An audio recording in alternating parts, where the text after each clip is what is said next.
Seterusnya, saya menjemput Yang Berhormat Senator Zaidi Suhaili. Datuk Seri Yang di-Pertua, soalan saya soalan nombor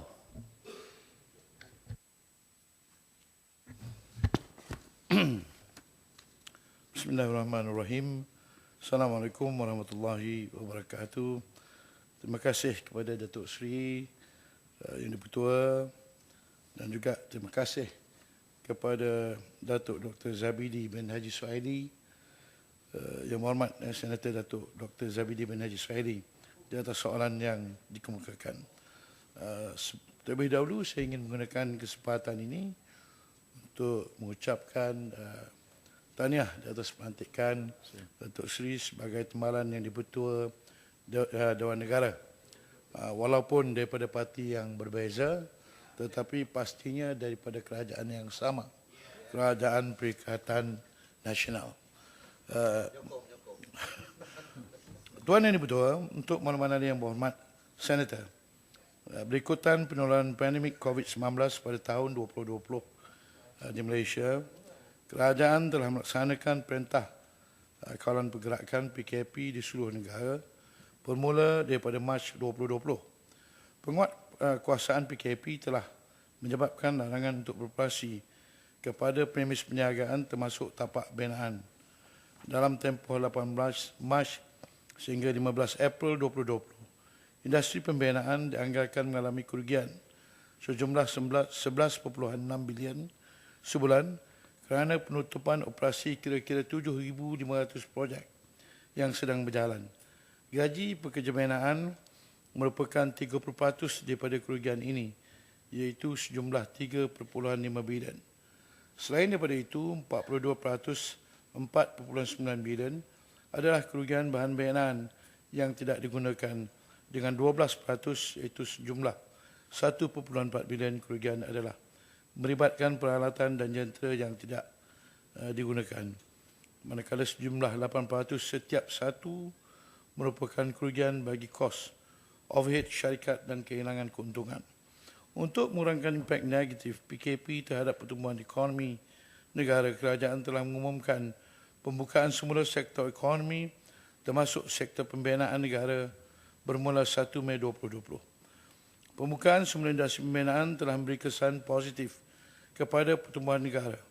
Data yang dikumpulkan oleh agensi di bawah Kementerian Kerja Raya, iaitu Lembaga Pembangunan Industri Pembinaan ataupun CIDB, menunjukkan sekitar 8,300 projek masih dalam pelaksanaan pada tahun 2020. Dalam usaha memulihkan sektor pembinaan negara, kerajaan melalui Belanjawan 2021 akan menyediakan peruntukan untuk pembangunan infrastruktur, pembangunan kemudahan sosial, kenyamanan dan penyelenggaraan bernilai sekitar 90 bilion. Dari jumlah itu, 25 bilion diperuntukkan kepada kontraktor G1. Menurut rekod CIDB, 55% daripada kontraktor G1, G4 merupakan kontraktor Bumiputera.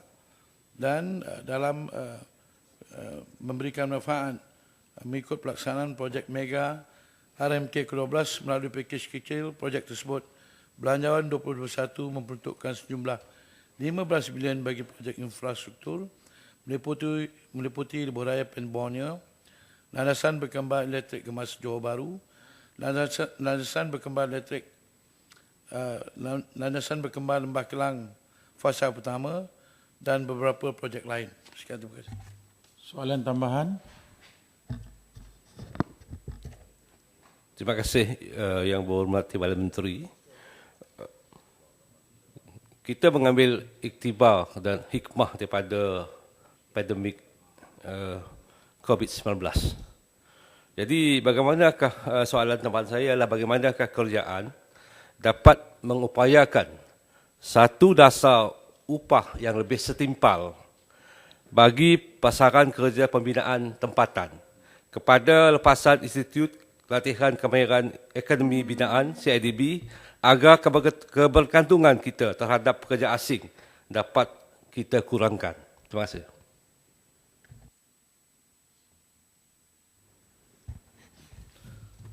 Terima kasih kepada Yang Berhormat Senator di atas soalan tambahan. Satu perkara yang dibangkitkan oleh Yang Berhormat Senator berkenaan kadar upah yang ditetapkan, yang boleh ditetapkan oleh kerajaan kepada keluaran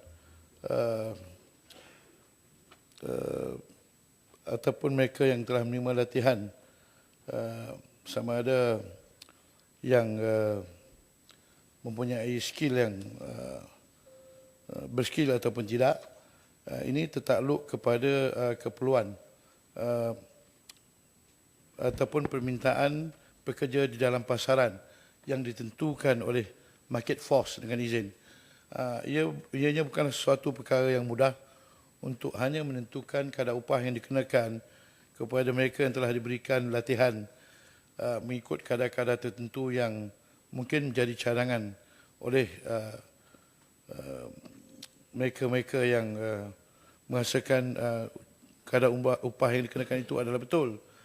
Kerana demand and supply ini ditentukan oleh berapa banyakkah keperluan pekerja-pekerja yang diperlukan di dalam pasaran dan berapa banyakkah mereka-mereka ini yang boleh dibayar dengan kadar upah yang berpatutan berbandingan dengan supply bagi guna tenaga pekerja asing yang sedang dipakai di dalam pasaran.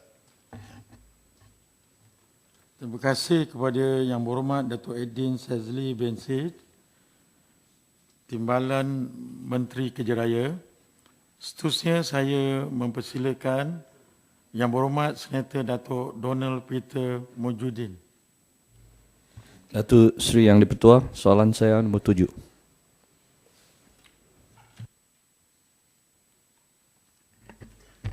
Terima kasih Tuan Yang Di-Pertua. Terima kasih Senator Ibu Senator atas soalan berkenaan dengan Pusat Kawalan Penyakit Negara. Tuan Yang Di-Pertua, kerajaan melalui Kementerian